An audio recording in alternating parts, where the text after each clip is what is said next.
भूगोलाच्या 7व्या धड्यामध्ये मृदा या धड्यामध्ये आहोत आणि आपण सगळ्या मृदांचा अभ्यास करत आहोत. तर आता पुढे जाऊया. चला, आपण अभ्यास करत होतो जांभी मृदावर, बरोबर. तर ही जांभी मृदा सह्याद्रीच्या पश्चिमेस कोकण किनारपट्टीत व पूर्व विदर्भात या मृदेचा संपूर्णपणे विस्तार आढळतो.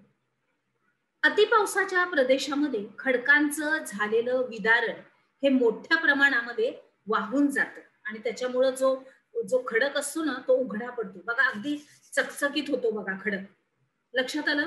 खूप पाऊस पडला की त्याच्यावरची धूळ माती सगळी निघून जाते आणि अगदी तो चकचकायला लागतो, म्हणजे अगदी स्वच्छ दिसतो. मूळ खडक उघडा पडतो आणि खडकातील या लोहाचं वातावरणामधल्या सगळ्या प्राणवायूशी संयोग होऊन एक रासायनिक क्रिया घडते आणि त्याच्यातून ही मृदा निर्माण होते. या मृदेचा रंग तांबडा असतो. कोणत्या रंगाचा? तांबड्या रंगाचा. पुढे बघूया किनारपट्टीवरील गाळाची मृदा. तर कोकणातील बहुतांश नद्या ह्या लांबीला कमी परंतु अतिवेगाने वाहतात. आता लक्षात आलं? लांबी कमी आहे परंतु त्या वाहतात खूप वेगाने आणि त्याच्यामुळं त्यांनी वाहून आणलेला सगळा गाळ हा नदीच्या सगळ्या मुखाशी असा साचला जातो. काय होतो? साचला जातो. आणि मग पश्चिम किनाऱ्यावरील ह्या नद्यांच्या मुखाशी ही मृदा तयार होते त्याच्यामध्ये. आता उदाहरण जर आपण घेतलं तर धर्मतर, पनवेल इत्यादी परिसर, या परिसरामध्ये या प्रकारची मृदा ही तयार होते.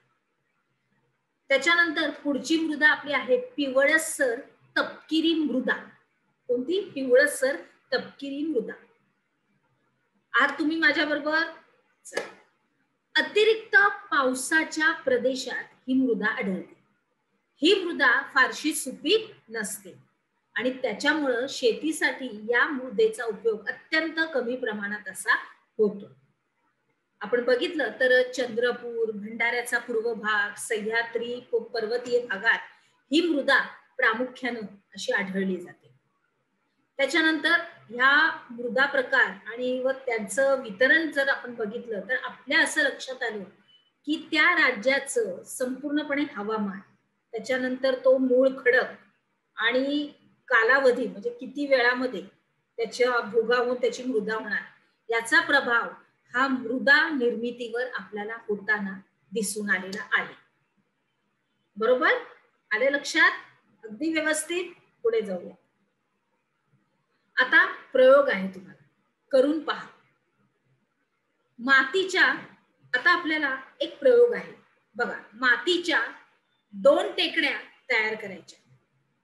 त्यातल्या एका टेकडीवर गहू किंवा कोणतंही रोप उगवल असं बी टाकायचंय आणि 4-5 दिवस त्या टेकडीवर थोडं थोडं पाणी टाकायचं. रोप जेव्हा उगवतात तेव्हा 5-6 दिवसांनी दोन्ही टेकड्यांवर झारीनं पाणी टाकायचं आणि मग निरीक्षण करायचं. बघा, आपल्याला ह्याच्यामध्ये संपूर्णतः आपल्या उपक्रमात त्याचं चित्र दिलेलं गेलेलं. अर्थात आपल्या पाठ्यपुस्तकामध्ये सुद्धा आहे, तरी पण आपण आपल्या उपक्रमामध्ये सुद्धा त्याचा समावेश केलेला आहे.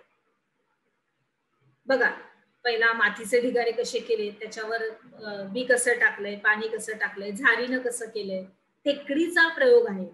बरोबर? पुढे जाऊया. आपण काय शिकलो याच्या अंतर्गत आपल्याला बघायचंय की एक तक्ता पूर्ण करायचा आहे. खडक म्हणजे मूळ खडक, प्रादेशिक हवामान, सेंद्रिय खत आणि सूक्ष्म जीवाणू आणि त्याची मृदा निर्मितीमधील भूमिका सांगायची.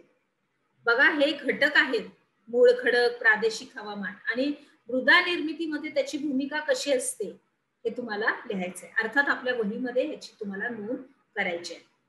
चला तर मग पुढे जाऊया. आपल्या पुढच्या विभागामध्ये अजून काय काय आपल्या मृदेमध्ये लिहिलेलं आहे. चला.